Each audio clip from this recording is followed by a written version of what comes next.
दिवंगत उपमुख्यमंत्री अजित पवार यांच्या शेवटचा कॉल रेकॉर्ड आज व्हायरल झाला। या रेकॉर्डिंगमध्ये अजित पवारांनी दिगंबर दुर्गाडे यांचं उदाहरण दिलं होतं। त्यात दिगंबर दुर्गाडे यांनी प्रतिक्रिया दिली आहे। पाहूया दुर्गाडे यांनी काय प्रतिक्रिया दिली आहे।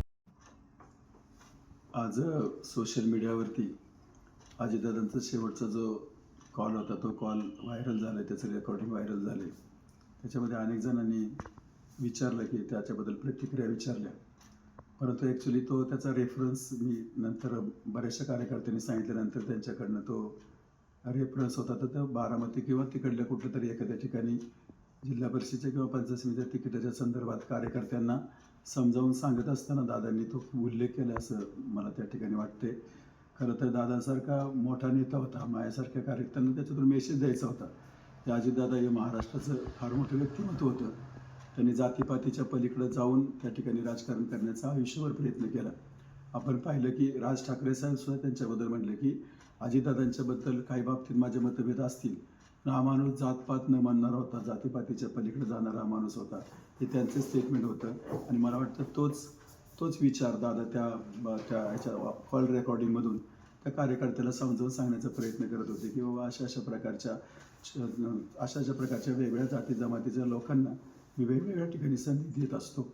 आणि त्यामुळे माझ्यासारख्याही सामान्य कार्यकर्त्याला दादाने जिल्हा बँकेवरती इतकी वर्ष संधी दिली। खरं तर पहिलं तिकीट हे माझंही तिकीट अजितदादांनीच त्या ठिकाणी दिलेलं होतं 1997 साली जिल्हा परिषदचं।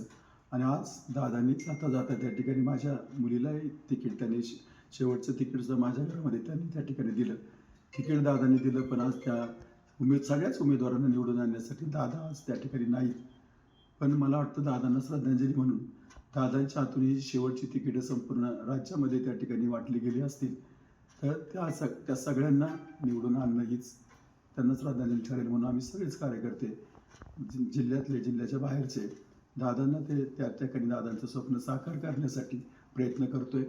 खरं तर आता फारसं काही प्रचाराच्या बद्दलचं काही त्राण उरलेलं नाही, प्रचाराबद्दल मुळे नाही, पण ही लोकशाही ती प्रक्रिया आपल्याला पुढे न्यायची असते, त्यामुळं आम्ही सगळेजण ते पुढे न्यायचा प्रयत्न करतोय, दादांचं स्वप्न पूर्ण करण्याचा प्रयत्न करतोय। आणि मला वाटतं त्याच्यामधला जो कॉल रेकॉर्डिंग आहे त्याचा अर्थ एवढाच आहे की आम्ही सगळ्या जाती जमातींना, सगळ्या लोकांना, गरीब श्रीमंत धर्मनिरपेक्ष अशा प्रकारच्या विचारांना घेऊन मी पुढे जातोय असं दादांना त्या ठिकाणी मेसेज द्यायचं होतं। आपण सगळे एक आहोत हा मेसेज आहे। कधी कोणाला संधी आत्ता मिळेल, नंतर मिळेल, उद्या मिळेल, परवा मिळेल, पण त्यासाठी नाराज होऊ नका आणि एकजुटीने काम करा असा संदेश दादांनी द्यायचा असेल।